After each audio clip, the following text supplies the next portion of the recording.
rumors that he might be potentially going to Formula One. What are your thoughts on him going to Formula One? What kind of ride do you think he'll get? Do you think he should go to Formula One since he's doing so well in IndyCar and being the man in IndyCar? I mean, what are your thoughts, Palou, to F1? No, I don't think it's a good move. We've seen it with we've seen it with Bourdais, where he went over to F1 after being an even more dominant driver than Palou during his kart days. I think it was kart. I don't think it was the Indy Racing League. But anyways, he went over there and just got absolutely chewed up and spit out. I mean, there's a huge and here's another part. There's a huge stigma in the F1 paddock about IndyCar. And in the F1 paddock, people believe that they go from F1 to IndyCar to retire. Whenever they've had a chance to see an IndyCar come to F1, it's always been a failure. So, to me, just that stigma alone, you're going to have a really hard time having people on your side.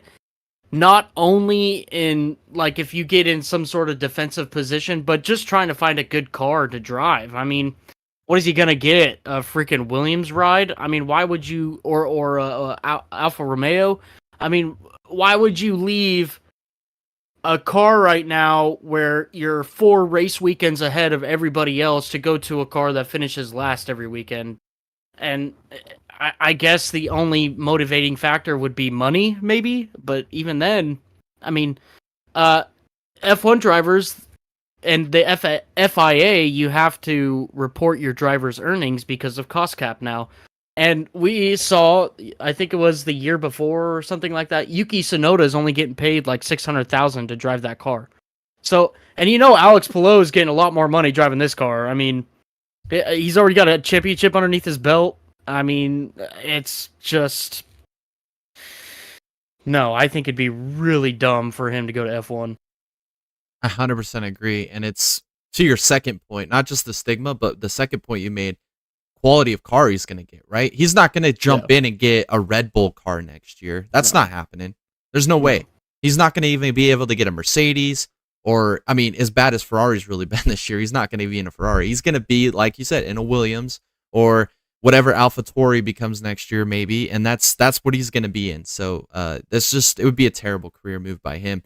I would just stay in IndyCar and be the man in IndyCar, especially with the team that he has behind him in IndyCar right now. He's got the best race strategist, I think, on the planet right now. I think this dude is an absolute legend. I wish I knew his name at the top of my head because this dude can call a race better than I can even remember anybody, even in any racing league, be able to call a race. This guy is on it. He just knows. He does the research. He's planned everything ahead of time. And it seems like he has so much confidence in what Alex Palou is doing right now that he doesn't even have to really even waver off of what he wants to do because he knows Palou's going to get his consistent lap times and he's going to put him in position and nothing falls apart. So it's just, this guy is an absolute legend. So I wouldn't want to leave that.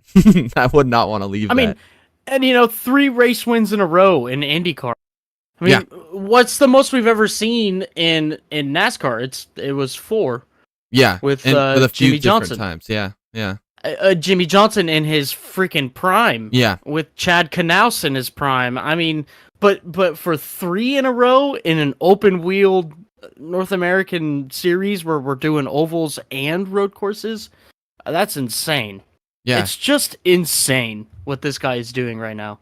Yeah, it's crazy, and it's 3 in a row, but 4 out of the last 5. So I mean, it's just insane. And he should have had the Indy 500. I mean, we've talked about it. He had that race if VK wasn't an idiot. I mean, really is what it come down to. VK ruined that race for him. And he still drove up to finish in the top 5. So, I mean, the most dominant car, if he just had the track position and didn't have that incident, he'd have probably been 5 in a row with an Indy 500 as well. So that's crazy to think about. Just absolutely insane.